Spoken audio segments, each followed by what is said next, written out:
be broke already if we'd bet against David Bednar. We'd all be broke already if we'd bet against the 2024 edition of this team. Good morning to you. Good, I think, Friday morning. I'm Dejan Kovacevic of DK Pittsburgh Sports. This is Daily Shot of Pirates. It comes your way bright and early every weekday. If you're into football and or hockey, I also offer daily shots of Steelers and Penguins in the same place that you found this. Padres 7, Pirates 6.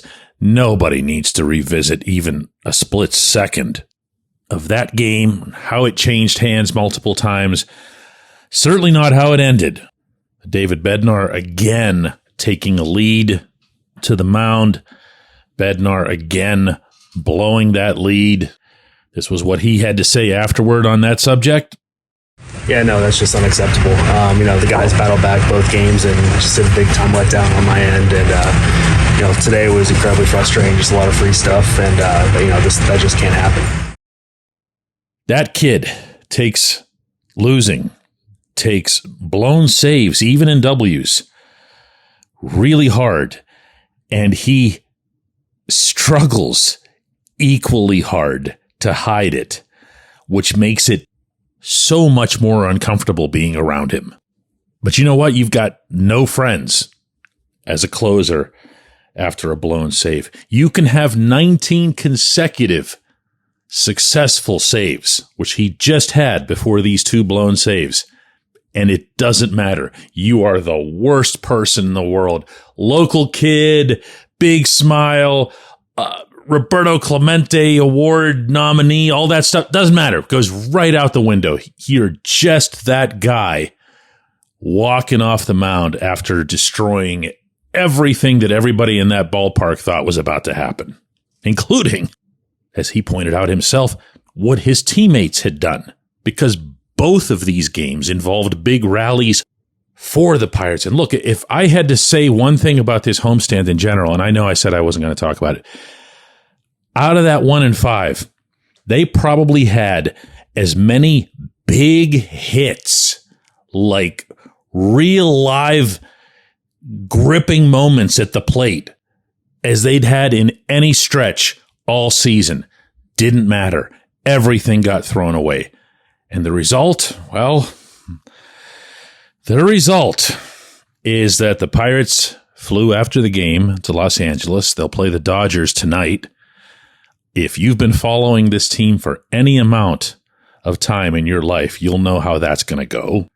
And after that, they head down Interstate 5 to San Diego, and same thing applies. The exact same thing. Both of those places have been nightmares for this franchise. And I'm sorry, but this just doesn't feel like that stage of the season where the nightmares are going to turn into dream scenarios. But you know what? That's actually what's going to have to happen for this season to not just get completely washed away here within the next week.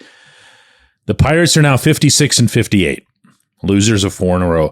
They're now 4.5 games back of the Mets, the team that's holding the last National League wildcard spot. The Mets are 61-54, so they're 7 games over 500. The Pirates are 2 games under 500.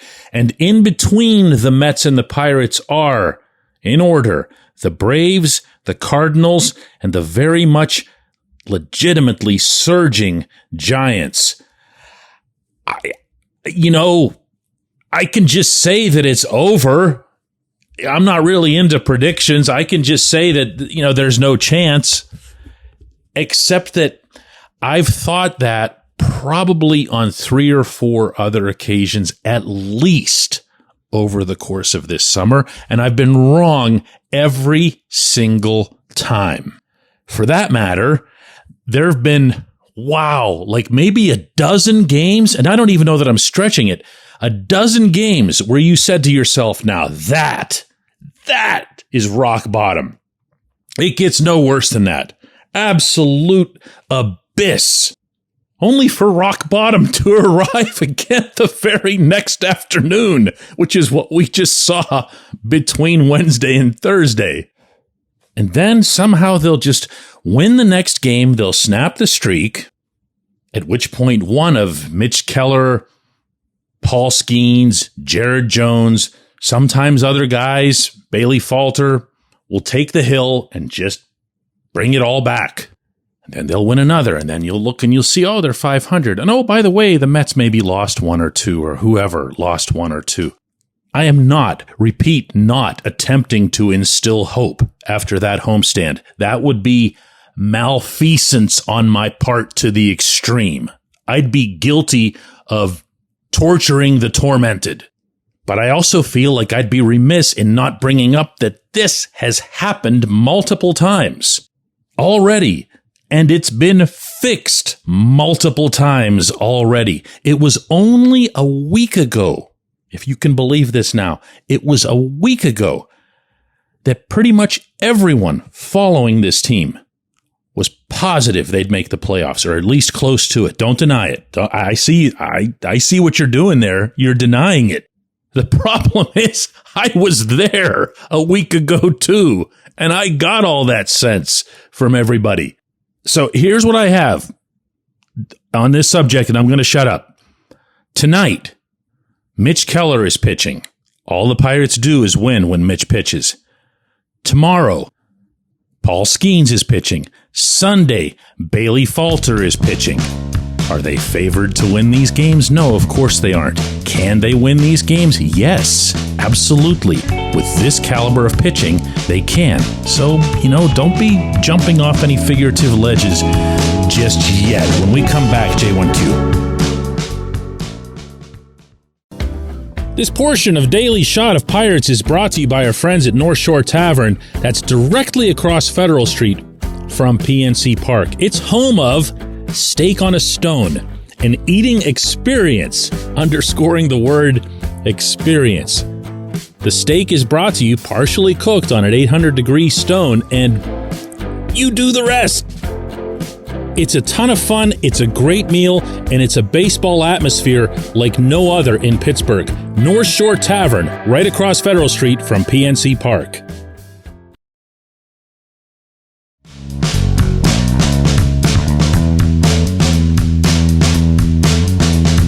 Today's J1Q comes from Jeff, who asks, DK, does Ben Cherington secretly love this past homestand, proving that he was right to not believe in the 2024 season?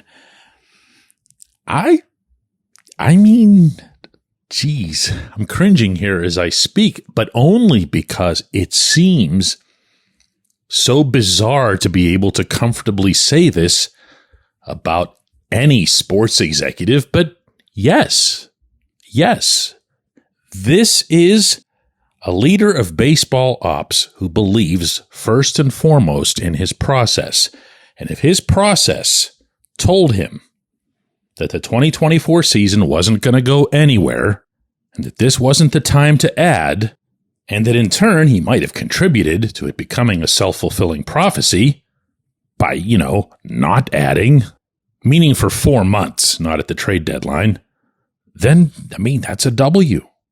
I know that sounds over the top. I get it, okay? I've been doing this a long time. I've never even thought things like this about an executive that I've covered, much less spoken them publicly. But, as the saying goes, believe who they are when they show you. I got a question back for you, Jeff. Did you know that Edward Olivares was designated for assignment last week? Did you know that? It really didn't get a whole lot of attention, I don't think. But if you go back to the beginning of spring training, it was Cherington himself, and echoed, of course, by Derek Shelton, who laid out that the right field positional battle was going to be determined between Olivares, Josh Palacios, and some dude named Billy McKinney. Well, Olivares is now off the 40-man roster, and by the way, $1.35 million was lit on fire in the process. Palacios has obviously had a rough year, in large part due to an illness that he had in the spring, and McKinney has spent the entire season in Indianapolis. My point in bringing this up is that's not a serious approach to a season. I said this in Bradenton. It was not very popular when I said it back then because I was killing hope and whatever. But you don't enter a spring training with that as your right field layout. You don't enter spring training and say, well, if Jack Sawinski doesn't stick in center, we can move him over to right, when Jack not being able to hit was going to preclude him from playing anywhere. Yeah, of course you had to give Jack chances. I respect that part of it. But you always knew you'd need more quality out there. So Michael A. Taylor was added into the mix late in the spring training, hit 21 home runs last season, not doing anything of the kind this season. The way the adults in the room handle this sort of thing, meaning teams that are serious about contention, is they look at a position, or in this case, some slash position between right and center field or whatever, and say to themselves, wow, this is an opportunity. This is a place where we could make up for a lot of our offensive shortcomings. This is great. Let's seize this opportunity and make something of it. The Pirates, under Cherington, they look at it as if it's like taking a Band-Aid to the base of the Titanic. How can we fill these holes? How can we find a bunch of nobodies as it relates to being big league starters? I'm not being mean. And say, let's just see who might rise above. Well, almost invariably in these who might rise above scenarios, nobody does. And believe you me, that's one of the subjects I'm going to pound really, really hard between now and the start of the 2025 season. In the interim, I would ask, I don't do this often, that you go to our app or our website, dkpittsburghsports.com, and read the Friday Insider feature that's at the top this morning. It goes into a lot greater depth about the way people inside 115 Federal feel about the Pirates' short-term future. I appreciate the question. I appreciate everybody listening to Daily Shot of Pirates today, all week long, and all season long, and we'll be back with another one Monday.